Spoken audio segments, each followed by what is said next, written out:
Hello and welcome to our October 2024 Tullie Textiles session. This month I thought we would have a go at doing a bit of Trapunto or Italian quilting, sometimes also called corded quilting. And this is a really nice technique for getting quite defined lines. So if you're wanting to do a design that's got quite complex patterns or that you really want to kind of emphasize the lines rather than the shape, this is a really nice technique. There are a couple of different ways of doing it. I'm going to show you the 2-layer method today.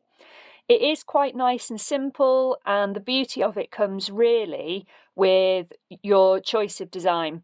Works really beautifully for lovely simple patterns like this, but you can also do much more complicated patterns. So you can do knotwork, kind of Celtic designs, interlaced designs, things like that. So there's lots of different options. For those of you who are new to Tullie Textiles, it's a monthly session from Tullie House Museum and Art Gallery, run by myself, Helen, of Delicate Stitches. And each month we have a look at a different textile technique or process. And there's the video, which you're watching now. And also, usually on the second Sunday of the month, we have a Zoom session. And in that session, we'll be looking at the same technique, but obviously it's a bit more interactive, so we'll have a go all together and there's lots of opportunity for chat. So if you want to join in with that, then you can find the details on my Facebook page and you can sign up for the Tullie Textiles newsletter. And if you sign up for that, then I'll send you reminders of when the next session is and any materials you'll need, which leads on nicely to the materials that we'll need for this session. So we're just doing a practice today, so we're not worrying too much about getting kind of loads and loads of materials. We're just going to have a go. So what you're going to need is 2 bits of fabric, and you want your top fabric, your main fabric, to be quite sturdy, quite firm, quite a good close weave. So I'm using a cotton. It's actually quite lightweight. You could get away with a much heavier fabric than this. Something like a quilting cotton is perfect for this. I've got these bits of tie-dye left over from another project, so I wanted to use those. So I'm using a cotton for the top, and for your backing, you want something with a really open weave. So I'm actually using a bit of blanket, and if you can see, I can really easily push the weave apart. That's going to be really important when we get onto the quilting bit. So other things that you could use would be an open weave cotton, like a scrim or a muslin, something like that. But basically anything that you can see the weave in and you can easily manipulate the weave. So we've got our 2 fabrics. We're going to need sewing needle and thread. That's going to make our designs. You might find a couple of pins useful. You might want something to mark your design out. I'm using one of these air disappearing markers. So this draws on the fabric, but in time that will just disappear. You can also get water-soluble ones. You could use tailor's chalk. You could use a soft coloured pencil. Whatever method you prefer for marking the fabric. I'm going to use this because it will show up nicely, hopefully. You're also going to need something to do the actual cording for the stuffing. And you can use a range of things for this. If you're doing very thick lines, you could use something like a macrame cord. If you're doing thinner lines, you could use a thick string. I'm going to be using some chunky wool, again left over from another project. If you are using wool or string or pretty much any natural fibre, and you're making something that you're going to wash, it's a really good idea to pre-shrink this, so to give it a wash before you use it. Because what you don't want is to do your quilting, pop it through a wash and find that all your materials have shrunk. So pre-shrink things if it's something that you're going to use practically. Doesn't matter for today because we're just doing an experiment. We're just trying the process out. Also need your scissors. So that's the materials we're going to need. I'm going to just push them to the side for the moment, just so that we've got a slightly clearer space to work in. And we'll get cracking on our design. So if you were doing this properly, if you were doing it for a patch on a quilt, you would mark out your design and you would probably tack long stitches across the middles of your piece just to hold everything in place. I'm not going to bother with that today because, again, we're just experimenting, we're just trying things out. But what you might like to do is you might want to pop a couple of pins in just to hold everything in place. I appear to have used all of my pins on other things. There we go. There's a pin. That'll do. Okay, so I'm going to stick with my leaf theme. There's definitely an autumnal feel at the moment, so I'm very into leaves, and I'm very into ivy at the moment, so I think I'm going to do an ivy leaf. So I'm going to just draw my design out onto the fabric, and you can do quite fine designs. You don't have to do kind of very simple shapes. It's easier if you do simple shapes. Try and avoid anything too sharp. So this corner is going to be a bit of a challenge, but we'll give it a go. Try and avoid anything that's too close together, because obviously you need to leave a bit of room for the stuffing, for the cording. But have a go. Try it and see. So once you've got your design pinned out, and I've got my base fabric, which is the open weave, and my top fabric, which is the close weave, we're ready to start stitching. And what we're going to do is we're going to stitch parallel lines to make a channel for our stuffing. So I'm just using ordinary sewing thread, and you can either do a back stitch, which is what I've done on this one, or you can do a running stitch, so long as you're making a reasonably solid line. It doesn't need to be completely solid, but a running stitch will work just fine, and that's what I'm going to show you in this example. So I'm going to start here, and I'm going to do a little back stitch to start, just to secure my thread more than anything.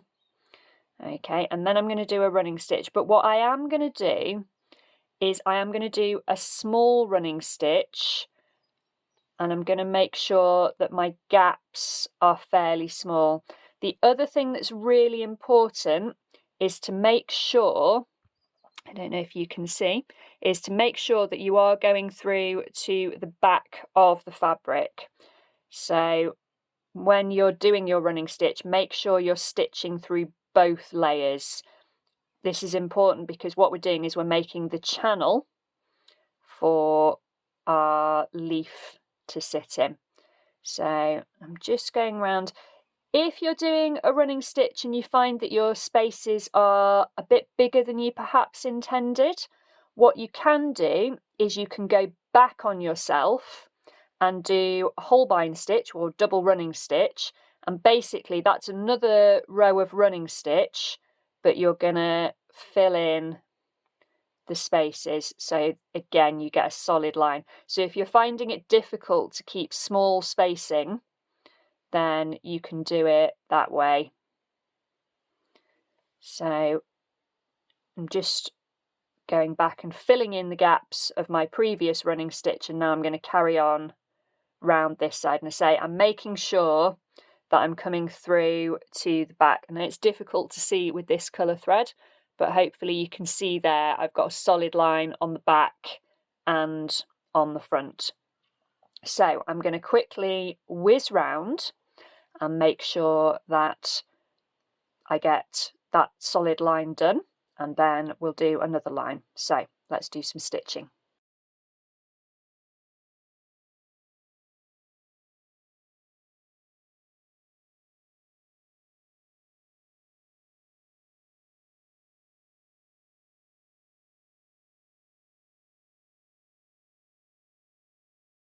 So I've been round and done my first outline, so I followed that pen mark that I'd made, and you can see already the pen is starting to fade. Now, unfortunately, because of the colour I chose, it's really difficult to see on the back what I've done. So what I'm doing for my second line is I've switched colours to a darker green, and I'm now working my parallel line. So if I show you on this one, I did my first line of stitching, and then I've done a parallel line of stitching. And whether you do that inside or outside the shape is up to you. It depends on where you want the quilting. On this occasion, I'm doing it on the inside. What you need to think about at this point is what you're going to be using to fill that channel. So obviously, if I was using this really thick cord, that channel is not going to be big enough for that. I would have to make a bigger channel because it's not very squishy. So if you're planning on using card, just take that into account when you're making your challenge. Cord, not card. I'm going to be using this nice squishy wool. So for one thing, that's about the right width anyway, but also even if it is a little bit narrow or I end up with gaps a little bit smaller than that space, it will still fit through. So again, that's just something to think about as you're working. So what I'm going to do is I'm going to go inside my shape. So I've got a parallel line next to this one, and then we'll be ready to start doing our actual quilting. I'm doing back stitch this time. I did holbein stitch, double running stitch for the outline, but to be honest, I think back stitch is just as quick once you get the hang of it, and it's just quite a nice way to work, and you can see your line coming along. So do keep your stitches quite nice and small, and try and keep your gap, your distance between your lines, as even as you can. But again, we are working with textiles. They're quite forgiving, so don't worry too much. This is meant to be a nice relaxing thing to do, so don't get too hung up. That's going to be a bit narrow if I go in there, so I'm going to turn the corner here. And I'm going to just flip this over because I'm hoping, yeah, you can see this line a lot better than you can the outside line, which will make the next bit of the demonstration a bit easier. So I'm going to quickly whiz round the rest of this shape, and then we'll be ready to do the stuffing.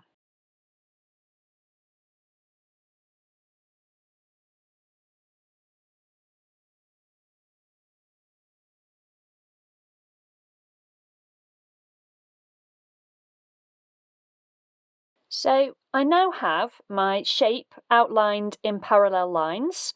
So I've got my pale line, you can just about see, and the darker line. And again, if I flip that over, you can see my inner line, and you can just about make out my other line of stitching, but it is there. Obviously, if I was doing this just as a decorative piece, it would be quite nice in this thread that matches because you just get the outline, but it's not very helpful for you guys because you can't really see what I'm doing. So that's why I've changed to the darker green thread. But again, you can make a feature of that. You can play around with it.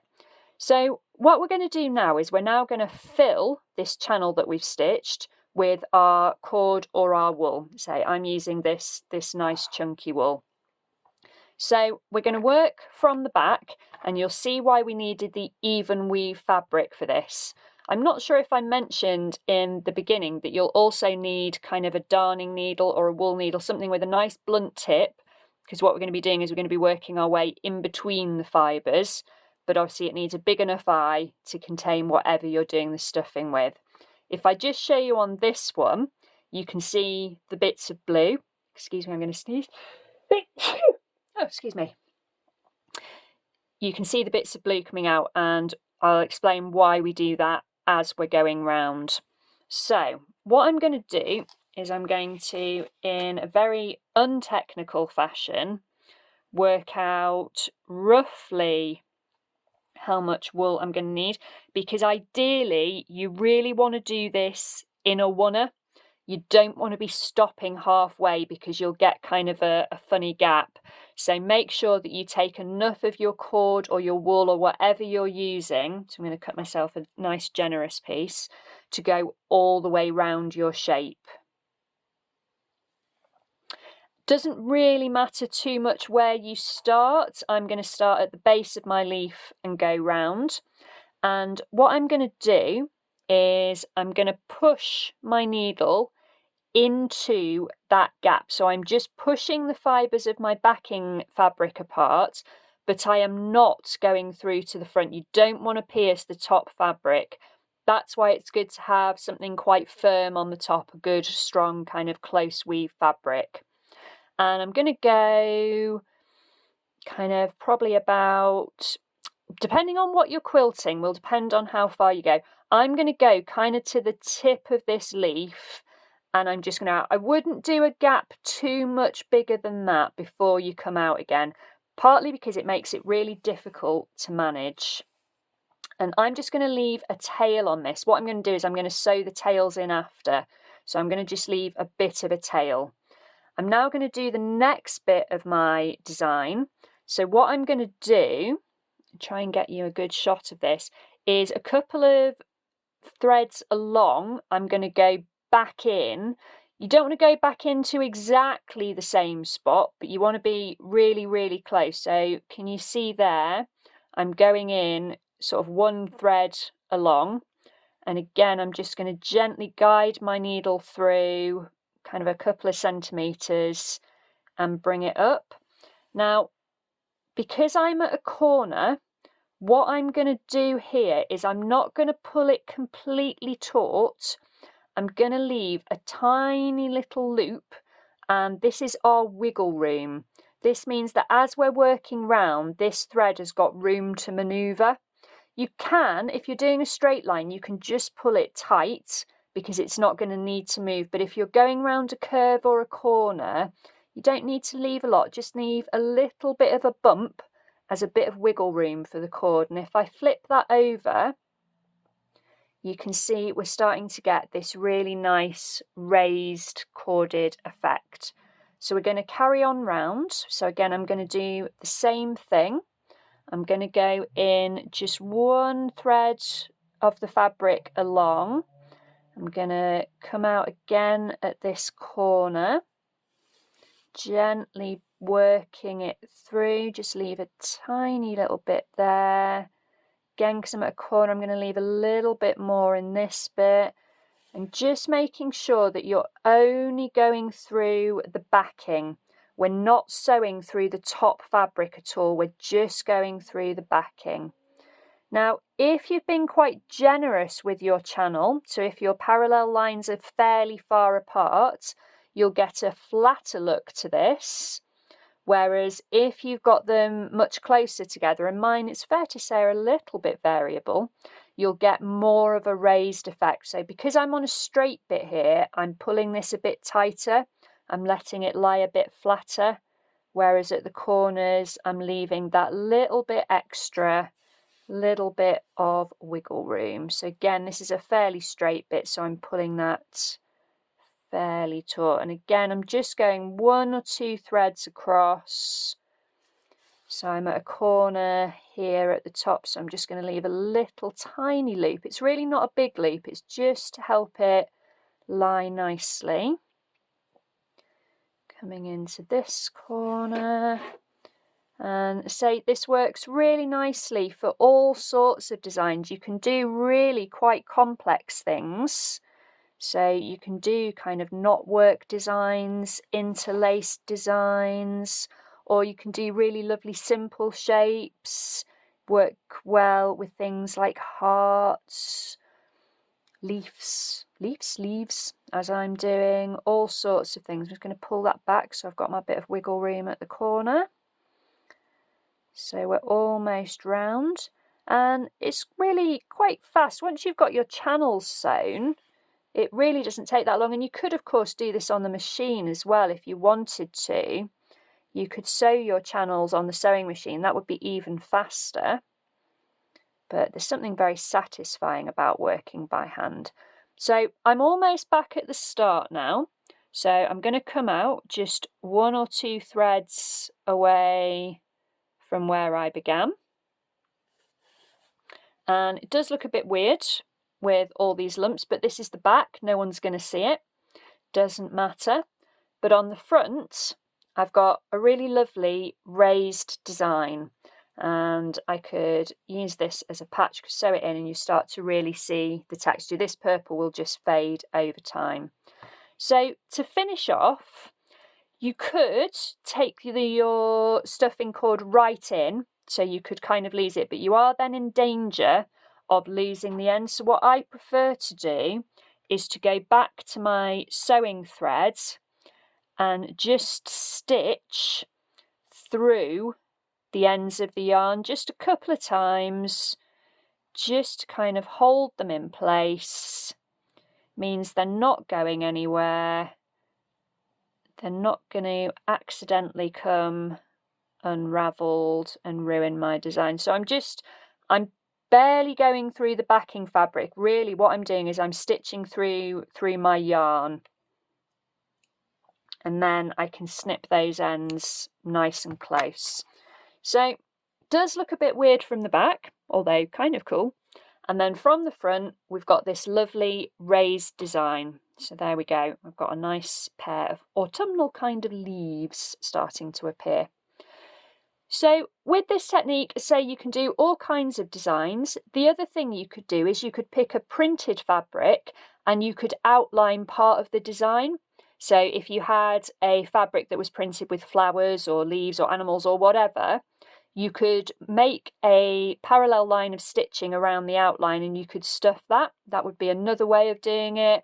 And if you're not so confident with motifs, that's a really good way to practice this technique. All sorts of things you can then use it for. You could make a quilt. You can use it on bags, pillows, decorations. Just have a bit of fun with it. So as always, have a go. Let me know how you get on. And if you've got any suggestions for things you'd like to see in future sessions, let me know. If you find anything you're struggling with, let me know and I'll try and help. If you're watching this video when it first goes out, it'd be lovely to see you in the Zoom session this afternoon, which is a bit later than normal. It's at 3 o'clock today rather than 1:30. And if you'd like to subscribe to the Tullie Textiles newsletter, just let me know and I will add you to the list. But apart from that, happy stitching and I'll see you next month.